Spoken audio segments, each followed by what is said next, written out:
sometimes the body takes usually 4 weeks to 6 weeks to heal any injury or any acute pain. So if at all any pain is persisting beyond this, then we need to evaluate and we need to address what is the thing that is causing pain. It need not be only bone or joint. There are so many things, muscles, ligaments, bones, tendons, like so many things which can be also generating pain, because many people are confused whether this is some physiotherapist or this is some chiropractor. Like that, many times I get this question. This is a specialized branch. It comes under allopathy, and I would like to stress that this is evidence-based medicine. In this, it's a simple process. We just extract the patient's blood and we separate it into the blood components. In that, platelets are known to have high growth factors. So platelets part we extract and we are targeting that platelets and injecting that into the target area. These days, no, we are getting lot of young people. Most because of the work style, as you mentioned. They won't get up, long sitting hours, long time using mobile phones and using in this position. And like usually I'm seeing lot of neck pains. Hello and welcome to Health for You. I'm your host Chetna Belgare. Who does not have pain? From your head till toe, something or the other, these days people are complaining of different kinds of pain. Back pain, neck pain, then you have your headaches. So there's pain in most of the households these days, with many people complaining about pain. But did you know that there is a specialty for this management, pain management? And I was quite surprised with what this whole pain management is. I saw a clinic called Pain Clinic, and I was wondering what this whole thing is about. So to discuss that, we have with us Dr. Sneha Shreyas, who is a specialist in pain management. Let's talk to her today. Welcome, doctor. Hello, good morning, Chetna. Thank you from your whole team for the opportunity and for this warm welcome. Thank you very much. I am hearing for the first time there's something called as pain management, a specialty of that. So what exactly is this? Not many people are actually aware of this specialty as such. I am actually anesthesiologist basically, then I've specialized in pain management. This pain management exactly is a super specialization after anesthesia.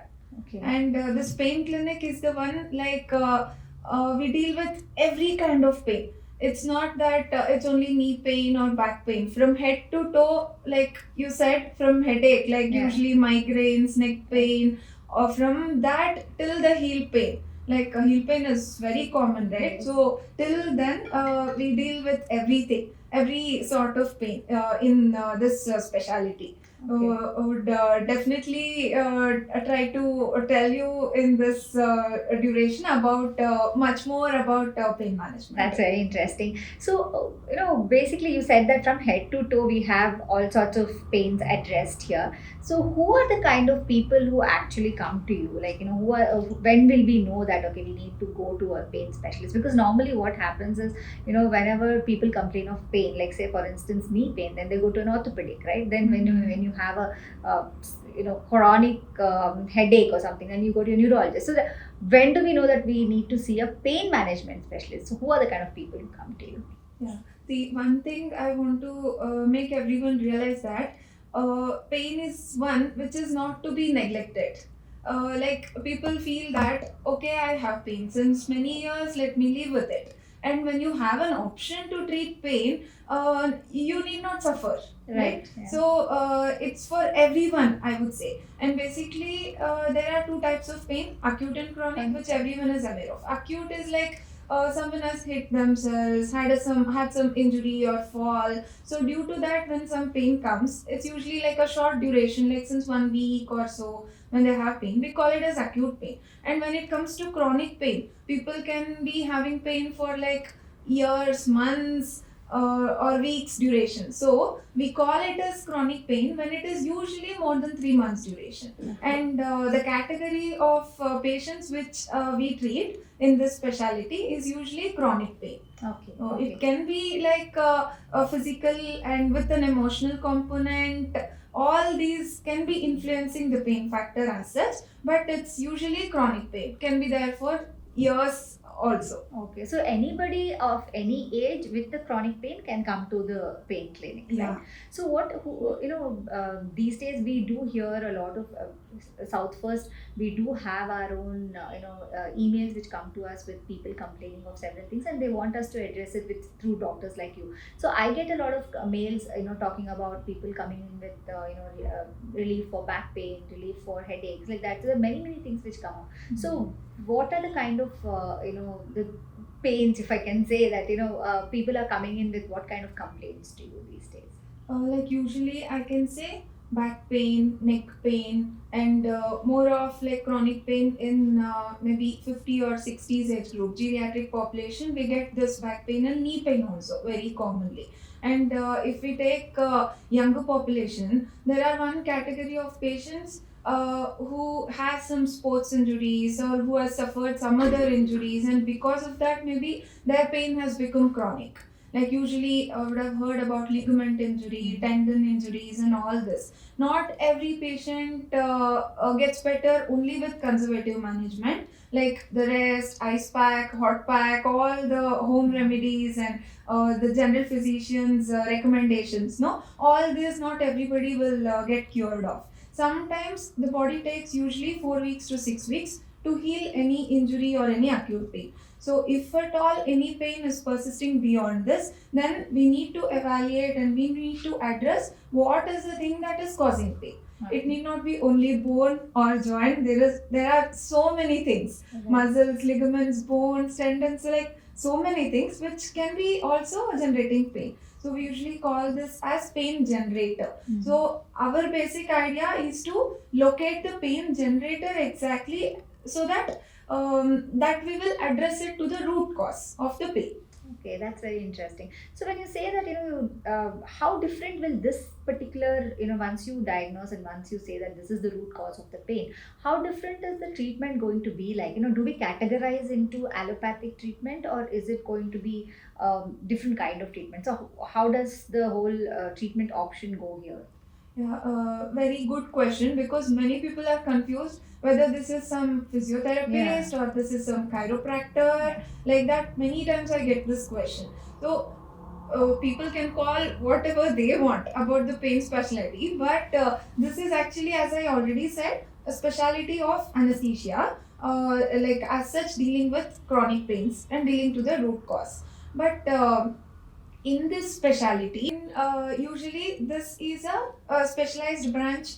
It comes under allopathy, and I would like to stress that this is evidence based medicine, because we are presently in this era where evidence matters for everything, right? So for whatever, even one medication we are prescribing, an intervention we are suggesting to the patient, or any surgery we are advising to the patient, everything goes with the evidence. If patient has some problem, evaluating and diagnosing that comes first, then the treatment aspect comes next, and in that treatment we need to suggest what is like proper according to the evidence. So this branch is now in apt with evidence based medicine, I would like to say. Okay. So this is a medically approved, evidence-based kind of treatment that you will be, using for the pain management per se.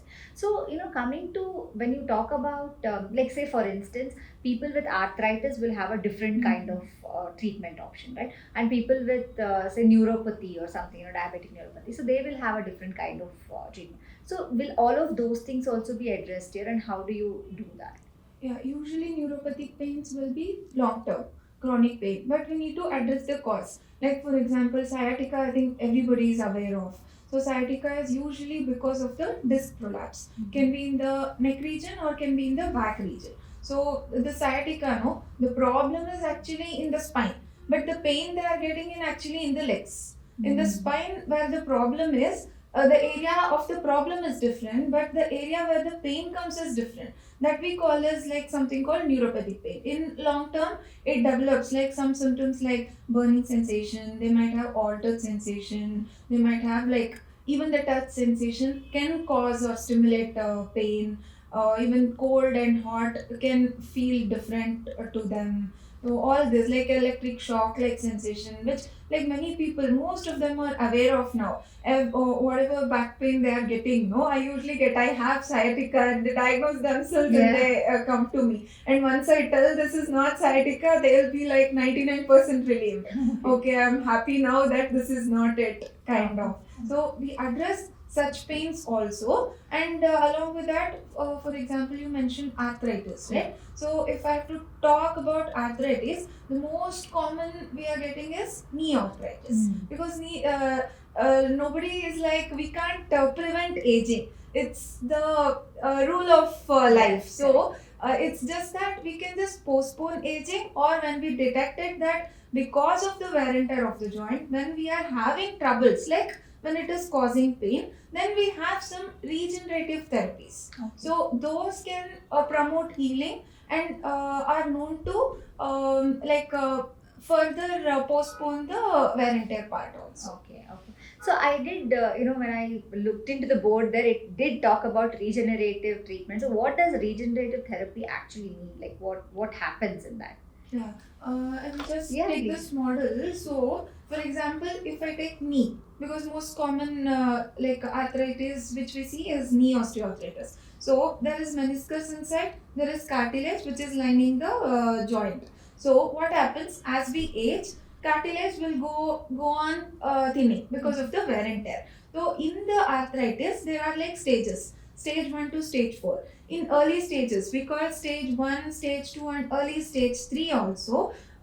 Usually the inflammation which will lead to pain will start first, and when patient comes to us in these early stages, there are certain regenerative therapies. I think everybody would have heard now plasma therapy because of COVID, I think that's when we got, everybody is aware of this. So this plasma therapy is also a form of regenerative therapy, but it's the simple most form, I would say, most popular and simple most form. PRP, everybody is yeah. aware of. PRP is nothing but platelet rich plasma.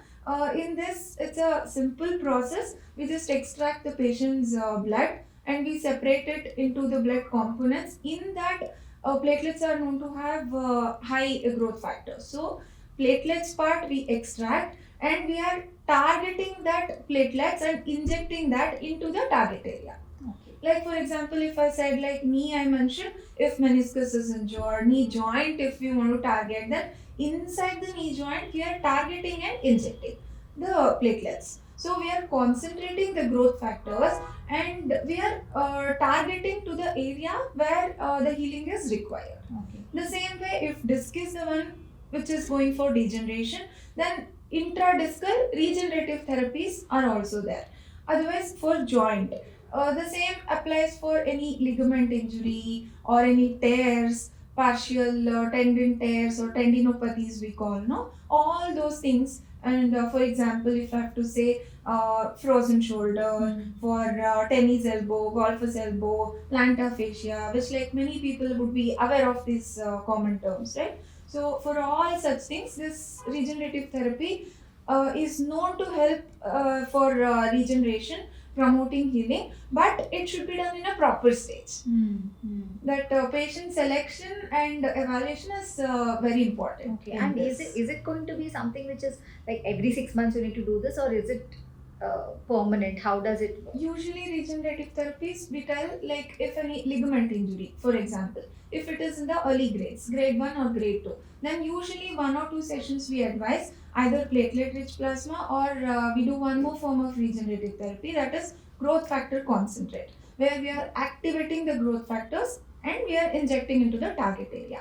These are known to have effect up to 1.5 years. If it is due to wear and tear, and if the patient is not maintaining it properly, like for example knee joint, they need to do other lifestyle modification. If someone is obese or overweight, then along with our treatment, we will be advising nutrition plan for them, we'll be advising physiotherapy and strengthening exercise. So if they're not following all those and they're purely depend on only intervention, it's difficult. So lifestyle modification is also a part of this. It's a integrated team, I would say. Okay. It all goes together. Okay. If someone is having some disc issue, we try to regenerate and prevent the further degeneration of the disc. Again, if the person is not focusing on any strengthening of the muscle, or if they're lifting some heavy weights, then whatever treatment we do wouldn't suffice. Yeah. That time they need to take care and prevent it further. That becomes very important. Right. So these treatments are usually non-surgical, or I mean that of course the injection part of it is, I understand the intervention is non-surgical, but the other things, like, is it non-surgical, or do you have to like operate and do this kind of thing? No, these are basically non-surgical. We call it as MIPSI, means minimally invasive pain and spine interventions. We usually use a needle, and we usually use guidance, imaging guidance, like ultrasound or fluoroscopy. Fluoroscopy is a live X-ray guidance. We use those imaging techniques to guide our needle into the target area. Okay. So we use this to inject into the target area. So inside the knee, we'll be using ultrasound or fluoroscopy guidance, and through the needle, we are approaching into the target and we are injecting there. Okay. So this works on, like you said, frozen shoulders and Mhm. other things also. It does work on your other chronic pains also, Yes. not just the knee per se, right? Yeah. So when when you talk about youngsters these days, like we know that the older generation, the geriatric population, majority of them, like you said, come with knee issues and probably issues related to the back. But these days, youngsters, because of obesity and also their work style and the way they work and the sitting hours is more and things like that. So, what are the kind of problems they come up with? And also, another interesting, there are two questions here. One is, the youngsters coming in with what are the kind of problems and how do you treat them? The second part of the question is, you spoke about emotional connection with the pain. So, if you can elaborate on those two things. One is the youngsters coming in Yeah. with, yeah. Sure, very good question, I would say, because we always think pain management is only for old people. Correct. Yeah. Only for those who are Absolutely. having osteoarthritis Absolutely. or back pain. Why will a young person have? But these days, no, we're getting lot of young people. Most because of the work style, as you mentioned. They won't get up, long sitting hours, long time using mobile phones and using in this position. And like usually, I'm seeing lot of neck pains, may it be like disc or myofascial pain, we call, where the muscles are strained. I think you would have heard about trigger points, right? Trigger point, this chronic muscle pain, which leads into like muscle knots. Like the usually we see this young people around 20s or 30s with severe neck pain. That will also be persisting for years. And when we evaluate, I was very surprised that cervical disc pain is so common. So if we detect in early stages, could be only muscle involvement, but if in later stages, it can even be a cervical disc problem also, because of the long sitting hours. They'll be in front of laptop, and ergonomics will not be like proper. They'll not be using it in a proper way, and using mobile phones for long duration. Unknowingly, everybody will be just scrolling through reels, and they will not know just how hours passed by, right? So by that time, their neck will be in like a bent position. So that itself, repeated injuries to the muscle, no, it causes something called stress injuries to the muscle. So that muscle, if once or twice, it has like okay ability to get back to original this thing. But if that happens repeatedly, then the muscle will go into chronic sprain, and later it develops into some knots, trigger points, and all those. That we call it as myofascial pain syndrome. These times, lots of patients, like we are seeing, with neck pain leading to giddiness, and this radiculopathy leading to cervical disc issues, and all those. And a lot of people riding two-wheelers, holding their phones. Yeah. So all this improper way of using your neck, Yeah. is like digging their own grave, I would say. So normally, what happens? Like, how many? Is there any research or any study which is being done to show that so many hours of, like, normally what happens is, you say for instance, in a day's time of 12 hours, I would say, considering that people have slept for 12 hours, which normally doesn't happen these days, but still considering that, if I'm saying that people are using their mobile phones like for almost not just mobile phones but any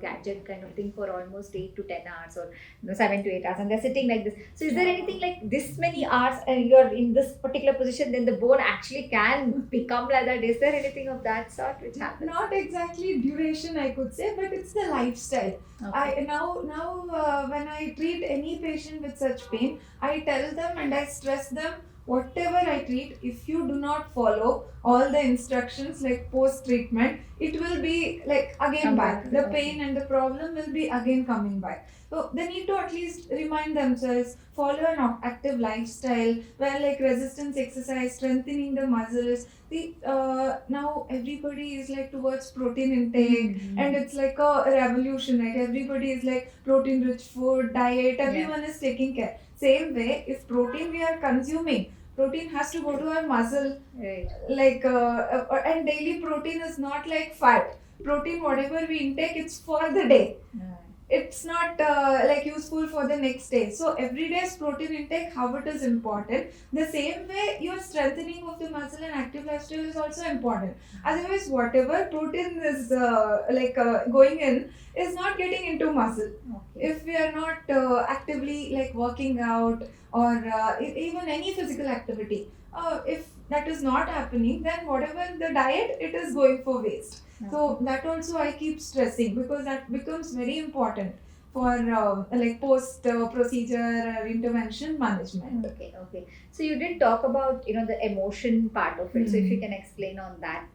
Well, see, pain, like if we take, it has like as a perception, no? Every individual perceives pain differently. For someone, the pain might feel it as like 90%. For someone, that same pain might be only as 10%. So we usually rate it like in a scale of 0 to 10. Because we have to evaluate, right? Yeah. After we treat or we do an intervention, how much it has come down, and the emotional component of pain also we need to treat sometimes. Because in any chronic pain, there is always a cycle. Pain is like, for example, if I take knee is supplied by certain nerves. Those nerves are carrying the pain from the knee to the spinal cord, and in turn it's related to the brain. So there is a network of nerves, and there is a network of hormones which is causing this chronic pain. If someone has knee pain for like for example say 20 years, then this hormone of network has also developed for them. So even if I'm blocking the nerve which is causing the knee pain near the knee, pain wouldn't come down 100%. Because this already the brain is perceiving that pain.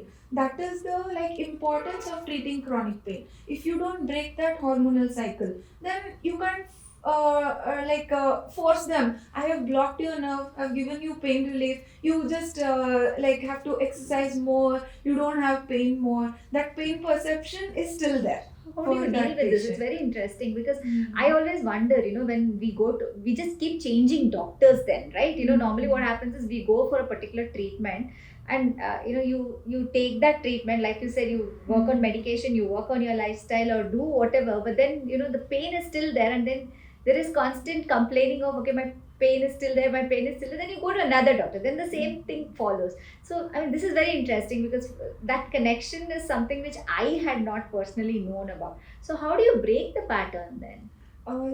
See, everybody is just like popping painkillers, one after the other. If people go on doing doctor shopping, every doctor would have given one course of painkiller. When I see, I will be like very surprised. Okay, already maybe in last 6 months, 6 doctors, 6 times painkillers. So, if I'm giving painkiller, already I don't know the state of their kidneys, right? So giving painkiller for pain is like only for emergency, SOS, or only to reduce the inflammation, I would say, for giving the routine painkillers. Otherwise, there are certain medications like dealing with this neuropathic pain or any long-term pains. There are certain medications which can break this hormonal cycle, which can act on the emotional component also, and which are safer in long duration. Like if I have to give for even 2 months, 3 months, if someone is diabetic, thyroid, hypertensive, now all these, it's like a package. If someone is with all this, we have to think of all this, keeping in mind have to prescribe them medications. So there are certain medications, there are FDA approved also, which can be very safely given for chronic pain. So we use these also, like we titrate usually, depending on their tolerance, at the dose and everything. We titrate and then give these medications. And there are some intervention part also. If someone is not willing to take medications and if the pain is not coming down, for example, knee pain. If someone is 80 years old, they cannot undergo replacement surgery. Then we cannot be like you just live with pain for how many ever years you survive. That cannot be the approach, right? We need to come up with some option, uh, just dealing with the pain relief option, not with the regenerative. If someone has like grade 4 osteoarthritis, if the knee is completely worn out at 80 years of age, then when surgery is not the option, then we have some options which we target to the pain carrying nerves, and we either freeze it or we either ablate it using radio frequency waves. Okay. Can you elaborate on this? How do you do this radio frequency? Yeah. Where does it happen, and like can it happen here in this clinic, or do you have to get admitted for that? How does it work? Okay. Usually, this targeting the pain carrying nerves I mentioned, right? This is called radio frequency ablation. In this, there are 2-3 types of radio frequency ablation. It's usually done for any nerve which is carrying pain, but the nerve should be like we usually select. Only it should be carrying the pain. It should not be affecting patient's other functions. Like it should not be done for the nerve which is helping us to move. So that nerve we cannot ablate. The nerve which is carrying only pain, for example, the nerves around the knee joint, we usually target for the age group like I explained, who is not fit to undergo surgery or who is maybe very early to undergo surgery. Maybe someone 50 years old need not undergo surgery so early in life. Maybe a few more years we can just postpone. So that time we can ask them to undergo these interventions. In this is a specialized equipment basically. In radio frequency ablation, it comes with a special probe, and that probe generates radio frequency waves which we target to a specific nerve and under guidance, like under ultrasound or X-ray guidance, which I explained. Under guidance, we target the nerve, and there is a cycle, fixed cycle, and the duration, how much the radio frequency energy needs to be used, and everything. So we can focus on that nerve and ablate it. And usually, it is known to cause like pain-free period for 1.5 to up to 2 years. Okay. And is this an inpatient treatment, or they can come as Usually, an all outpatient? procedures will be done as daycare procedures. Daycare. Okay. Yeah. Unless someone needs admission and all because of their medical condition, we usually admit, and in half an hour or max 1 hour procedure will be done. Half an hour we have a recovery room just near the OT, and we shift the patient, we observe for half an hour, and we usually send the patient home. Okay. That's the beauty of these procedures. It's Yeah. a daycare interventions. Right. And how expensive are these? It treatments? depends, like these radio frequency procedures, no? We usually starts from the range of 20,000 to 30,000 to like till cool radio frequency we call that for me it can go little higher, Okay. up to 80,000 to 1 lakh also. That can go. Mhm. And regenerative therapy also, I forgot to mention. I mentioned about platelet rich plasma and growth factor. Those two are like very commonly used now. So everybody is aware of that and I would have heard of that. There are much more like to regenerative therapy to add on. Bone marrow, stem cells, bone marrow aspirate, all these things, no, much more advanced. So in Paynex, no, we are mainly focusing on these advanced regenerative options also. Okay. Because many people who come already would have tried already. Yes. I've taken PRP, I didn't get any relief. So patient selection also becomes very important in this. And now we have like stem cells also. There are a few companies which have approved stem cells usage also for knee osteoarthritis. Okay. In India, there are at least two companies which have approved Okay. the usage. So in your you can choose not to answer this question also, but in your clinic, when people come to you, say for instance, if there are 50 people coming to you, how many of them actually like say that they have found this relief that in the treatment that they've got here? It depends, no? Because Every it's person, pain management, Yeah. so which is a term which is probably very important where you're managing the pain. It's not like making the pain go away or anything, right? You're telling them how to manage this pain. Yeah. So how successful is this treatment person? That's what it's individual's perspective, I would say, because I will usually give the option of something called diagnostic block. When I get a patient who has multiple problems and who has come to me, so I have to now find out the root cause which is causing pain. And for sometimes to find the root cause, it's not that only MRI, blood test, CT, some all these tests might not tell us what exactly the problem is. So sometimes we focus on diagnostic block. Diagnostic block means if I suspect some tendon or some nerve, which is the one which is causing pain, we usually inject local anesthetic to that area and we check for the pain relief. If the patient is getting more than 70% pain relief after the diagnostic injection, then we are 100% sure that that is the one which is generating pain. Okay. So we usually do that procedure and then convince. For example, if someone wants to undergo radiofrequency ablation for knee joint, that time we usually do a diagnostic block. And depending on the patient's satisfaction, if they are happy, more than 70% relief, I usually go ahead with radiofrequency ablation, or I wanted to mention about cryoneurolysis also in that matter. So I would say for this question, it's individuals perspective.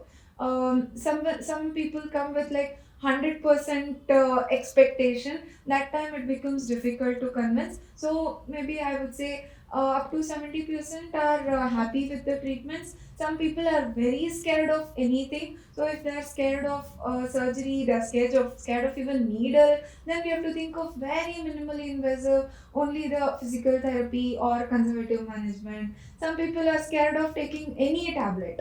Or Yeah, I mean, whatever there we- is this belief that you will get addicted to painkillers, and that's though they are popping on one hand, they're popping painkillers otherwise, but then there's also fear that when there's a doctor prescribing a medication for say 3 months, 6 months, then what if it becomes addictive? So how do you manage this at that time? I get a lot of questions, and for every medication, they ask what is the side effect and everything. So sometimes it's hard to answer those questions also. So even a paracetamol is not without any side effects. So everything comes with its side effects. We cannot say, but it has to be taken. If some inflammation is there, giving painkiller is definitely recommended. Otherwise, if we are not subsiding the inflammation by giving anti-inflammatory, then it can lead into chronic pain. So I would say it's always important to go to the right person rather than just googling and treating their own condition. Like it's very common like this, putting the symptoms and treating on their own. So it's very common these days. So that I feel people should avoid. So anything for long term, definitely not recommended.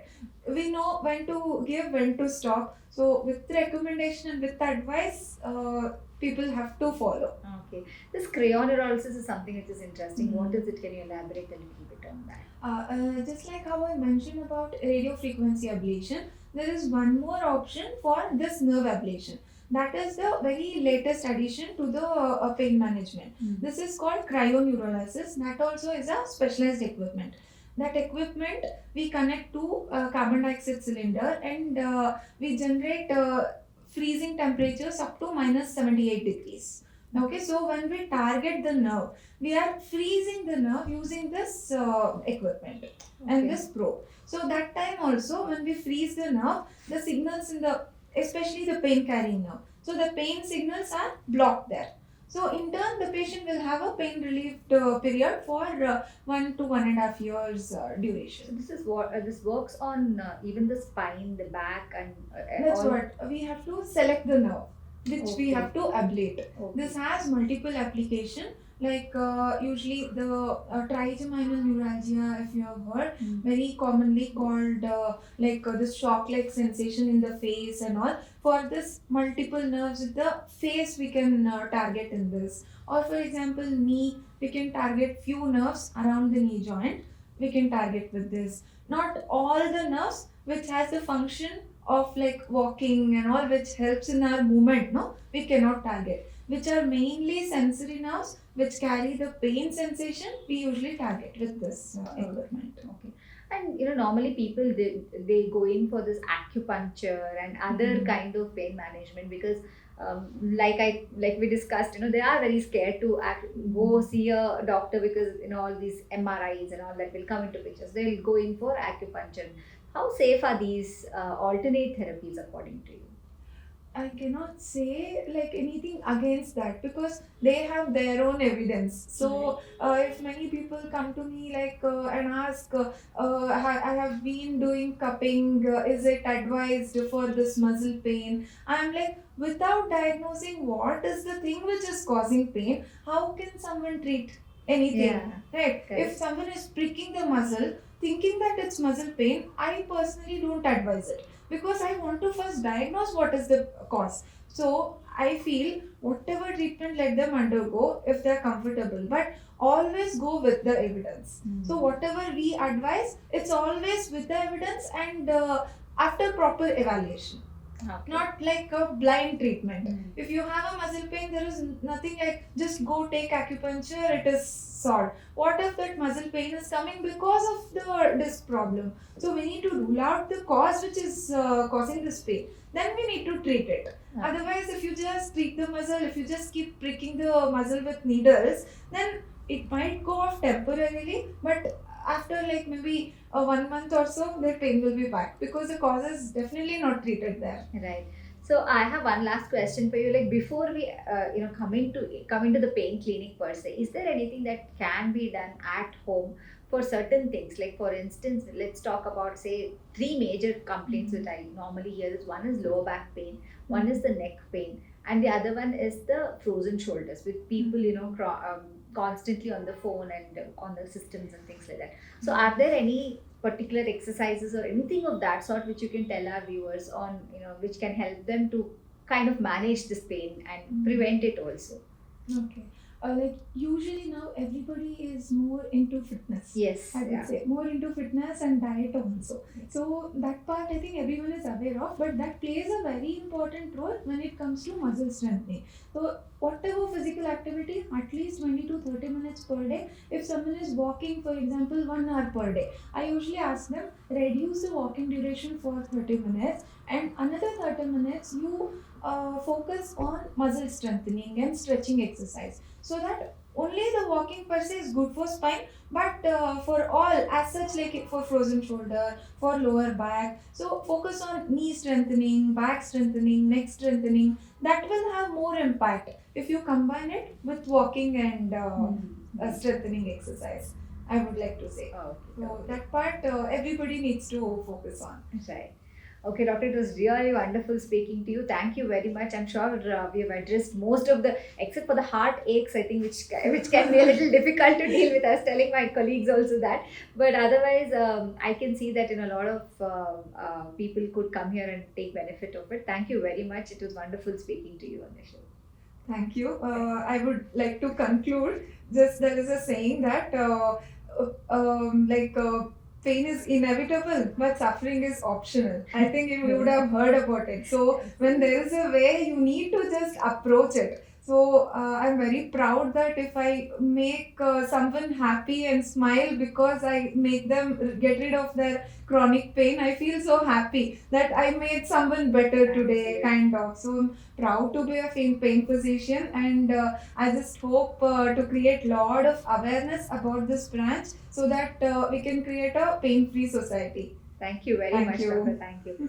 That is all we have for today. I'm sure people there do not suffer. Like she said, pain is there, but then do not suffer because of that. You can actually take control of it, and please do look for a pain physician. Thank you very much.